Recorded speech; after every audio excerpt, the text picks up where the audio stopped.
ଯେତେବେଳେ ଚାହିଁବେ ସେ ନାରୀ ତୁମକୁ ଦେବ। ମିଳନ ପାଇଁ ରାତି ଦିନ ଘରକୁ ଡାକିବ। କେବଳ ଚାଉଳ ଆଉ ସିନ୍ଦୁର ଏହି ଜାଗାରେ ରଖିଦିଅନ୍ତୁ। ହଁ ଫ୍ରେଣ୍ଡସ୍, ଆଜିର ଏହି ଭିଡ଼ିଓଟିରେ ମୁଁ ଆପଣଙ୍କୁ ଶିଖେଇବି ଆପଣ କିପରି ବିନା ମନ୍ତ୍ରତନ୍ତ୍ରରେ କେବଳ ଚାଉଳ ଆଉ ସିନ୍ଦୁରର ସାହାଯ୍ୟରେ ସୁନ୍ଦରୀରୁ ସୁନ୍ଦରୀ ଝିଅକୁ ପଟେଇ ପାରିବେ। ପଡ଼ିଶା ଘର ସୁନ୍ଦରୀ ଭାଉଜକୁ ନିଜ ବଶରେ କରି ତାଠାରୁ ନିଜର ମନ ଚାହୁଁଥିବା କାମ ହାସଲ କରିପାରିବେ।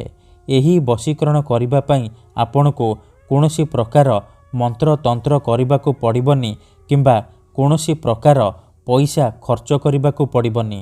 କେବଳ ଅଳ୍ପ ଟିକେ ଅରୁଆ ଚାଉଳ ଆଣିବେ ଆଉ ଅଳ୍ପ ଟିକେ ଲାଲ ସିନ୍ଦୁର ଆଣିବେ।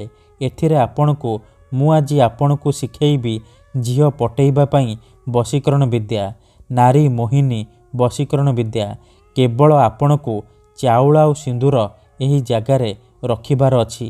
ଗ୍ୟାରେଣ୍ଟି ଦେଉଛି ଯେମିତି ଆପଣ ଏହି ବିଧିକୁ କରିବେ, ଯେଉଁ ଝିଅ ଆପଣଙ୍କୁ ଭାव ଦେଉନଥିଲା ସିଏ ଆପେ ଆପେ ପଟିଯିବ। ନିଜେ ଆସି ଆପଣଙ୍କୁ ଭଲ ପାଉଛି ବୋଲି କହିବ। ପଡ଼ିଶା ଘର ସୁନ୍ଦରୀ ଭାଉଜ ହାତ ଧରି ରୁମ୍କୁ ଡାକିବ। ଯାହା ଚାହିଁବେ ତାହା କରିବ। କୌଣସି ପ୍ରକାର ବାଧା ଦେବ ନାହିଁ। ନମସ୍କାର ଫ୍ରେଣ୍ଡସ୍, ଓଡ଼ିଆ ଫଣ୍ଡା ଚ୍ୟାନେଲକୁ ଆପଣମାନଙ୍କୁ ସ୍ୱାଗତ। ଯଦି ଆପଣ ନିଜ ପସନ୍ଦର ଝିଅକୁ ପଟେଇବାକୁ ଚାହୁଁଛନ୍ତି, ବିବାହିତା ଭାଉଜ ଆଡ଼କୁ ଆକର୍ଷିତ ହେଉଛନ୍ତି, କିନ୍ତୁ ଯେତେ ଚେଷ୍ଟା କଲେ ମଧ୍ୟ ଆପଣ ତାକୁ ପଟେଇ ପାରୁନାହାନ୍ତି, ତାକୁ ନିଜର ମନ କଥା କହିବାକୁ ଡରୁଛନ୍ତି, ଆଉ ଆପଣ ଚାହୁଁଛନ୍ତି କି ସିଏ ନିଜେ ଆସି ଆପଣଙ୍କୁ ଭଲ ପାଉଛି ବୋଲି କହୁ, ଆପଣଙ୍କର ସବୁ ଇଚ୍ଛା ପୂରଣ କରୁ, ତେବେ ଆଜିର ଏହି ଭିଡ଼ିଓଟି ଆପଣଙ୍କର କାମରେ ଆସିବ। କାରଣ ଆଜିର ଏହି ଭିଡ଼ିଓଟିରେ ମୁଁ ଆପଣଙ୍କ ପାଇଁ ଆମର ତନ୍ତ୍ରଶାସ୍ତ୍ରରୁ ଏମିତି ଏକ ଚାଉଳ ଆଉ ସିନ୍ଦୁରର ସହଜ ମହାଶକ୍ତିଶାଳୀ ବଶୀକରଣ ନେଇ ଆସିଛି, ଯାହାକୁ ଆପଣ କରିଦେଲେ ଯେଉଁ ଝିଅ ବା ବିବାହିତା ନାରୀ ଉପରେ ଆପଣ ଏହି ବଶୀକରଣକୁ ପ୍ରୟୋଗ କରିଦେବେ, ସିଏ ଆପଣଙ୍କ ପ୍ରେମରେ ଦିବାନୀ ହୋଇଯିବ। ପାଗଳି ପରି ଆପଣଙ୍କୁ ଭଲ ପାଇବାକୁ ଲାଗିବ। ଏହି ବଶୀକରଣ ସାହାଯ୍ୟରେ ଆପଣ ବର୍ଷ ବର୍ଷ ଧରି ଭାଙ୍ଗି ଯାଇଥିବା ପୁରୁଣା ପ୍ରେମକୁ ଫେରାଇ ଆଣିପାରିବେ। ଶାଶୁ, ନଣନ୍ଦ, ଦିଅର, ଭାଉଜ କାହାକୁ ବି ନିଜ ବଶରେ କରି ତାଠାରୁ ନିଜର ମନ ମୁତାବକ କାମ ହାସଲ କରିପାରିବେ। ତେବେ ଏହି ବଶୀକରଣକୁ ଆପଣ କିପରି କରିବେ, କେମିତି କରିବେ, ଚାଉଳ ଆଉ ସିନ୍ଦୁରକୁ ଆପଣ କେଉଁ ଜାଗାରେ ରଖିବେ, ମୁଁ ଆପଣଙ୍କୁ ଶିଖେଇବି। ସମ୍ପୂର୍ଣ୍ଣ ପ୍ରୟୋଗ ବିଧି ଠିକ୍ ଭାବରେ ଶିଖେଇବି। ଜାଣିବା ପାଇଁ ମୋର ଆପଣମାନଙ୍କୁ ଅନୁରୋଧ କି ଆପଣ ଭିଡ଼ିଓଟିକୁ ପୁରା ଧ୍ୟାନ ସହିତ ଶେଷ ପର୍ଯ୍ୟନ୍ତ ଦେଖିବେ। ଅଧାରୁ ଛାଡ଼ିକି ପଳେଇଲେ କିମ୍ବା କାଟି କାଟି ଦେଖିଲେ ଆପଣ କିଛି ବି ବୁଝିପାରିବେନି। ପରେ ଆପଣ କମେଣ୍ଟ କରିବେ, ଗୁରୁଜୀ ଆପଣଙ୍କର ବଶୀକରଣ କାମ କରୁନି।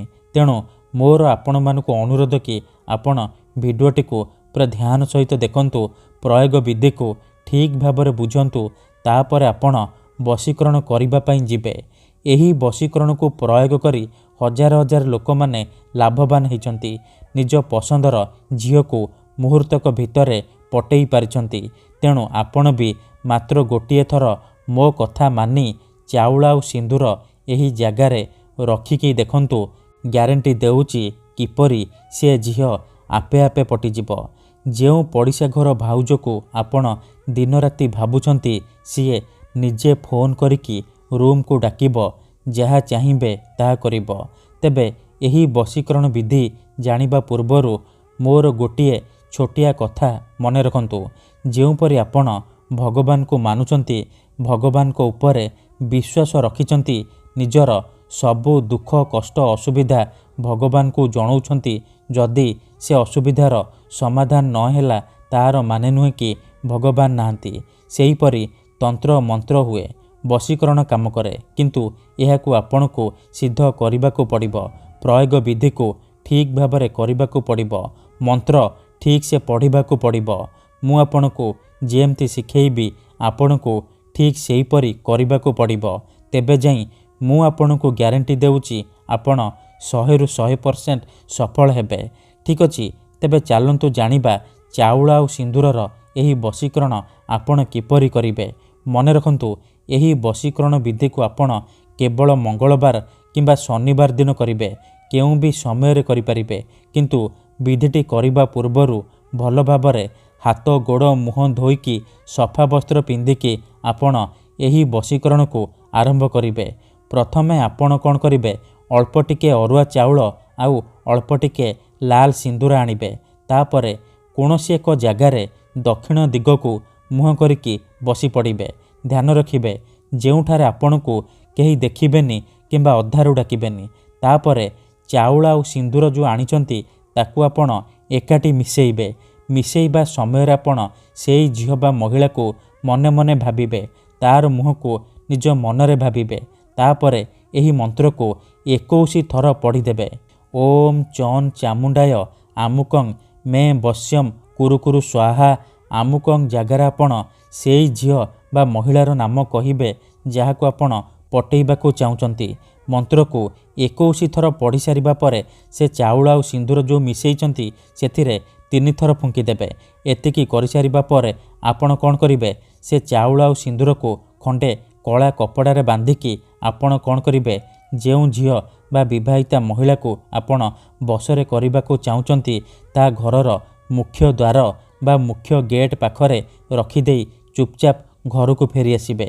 ଏତିକି କରିକି ଦେଖନ୍ତୁ, ଗ୍ୟାରେଣ୍ଟି ଦେଉଛି କେବଳ 5 ମିନିଟ୍ରେ ପ୍ରଭାବ ପଡ଼ିବା ଆରମ୍ଭ ହୋଇଯିବ।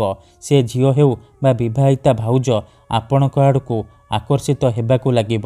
ଧନ୍ୟବାଦ।